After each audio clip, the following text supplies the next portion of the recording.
Hi, I'm Dr. Vali from LMS Wellness. Welcome to BAZAAR Beauty. I'm going to talk to you about all things cosmetic dermatology and medical wellness.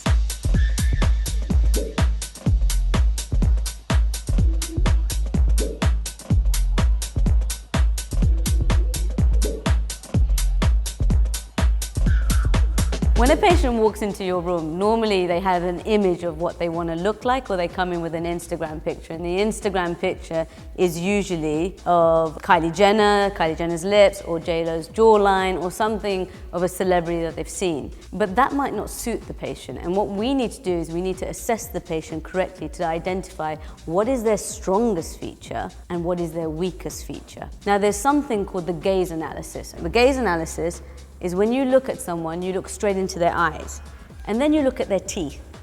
And the next thing you do is you look at the shape of their face. And the last thing you do is look at their nose and their lips. When someone's looking at you, they're looking at your eyes. So if you look tired, that's the first thing they see. So what I do is redirect and educate the patient that actually we freshen you a little bit under the eye. Suddenly your eyes will pop up. The reason why you have hollowing in this area is because as you age, the fat pads move down, they migrate from over here down to here, causing a little bit of a fold, and then down to here. And that's why we have loss of definition here and this kind of shadowing happening here. And you're not directing all attention towards the lips. And the last thing someone looks at is the light hitting you on the nose and then the cupid bow. You normally find that the makeup artist will come here and they'll do a shade over here. Then they'll shade you on the jawline. Then they'll turn around and they'll cover the under eye. All this kind of contouring is typically of the way your doctor should be assessing your face and then attempting to contour it correctly. When we walk into a room, we want to look elegant and unique. Now, to assess the selfie side, what we're gonna do is, if you turn, that's it. You can see she's defined here. This is narrow and this cheekbone is elevated. The corner of the mouth is not depressed. If you turn her to the other side, you can also see that this distance is wider. The corner of the mouth is slightly depressed. This is heavier, this fold is heavier.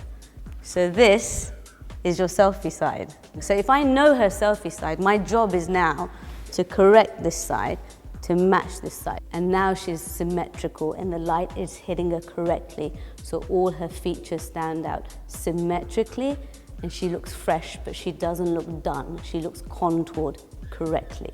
And what doctors tend to do incorrectly, which is what you need them to stop doing, is they tend to inject medially. Smile. Women spend their whole lives trying to lose weight. The last thing you want to do is look chipmunky or cheekier. So the first thing you want to do is actually look a bit more model-like. So you want to lateralize the cheekbone. Okay, the lips. The lips have been previously injected, and the lips is a really important area to talk about because young girls are going to get their lips injected everywhere and every day now. Normal lip anatomy should be 1/3 to 2/3. So if I turn to the side, you should actually see the outline of my lip.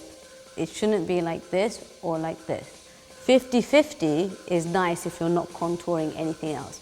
So you have to pick between the lips or the cheeks. You can't have both. The other thing about lips is never inject into the corners of the mouth, because if you do that, it can never come back.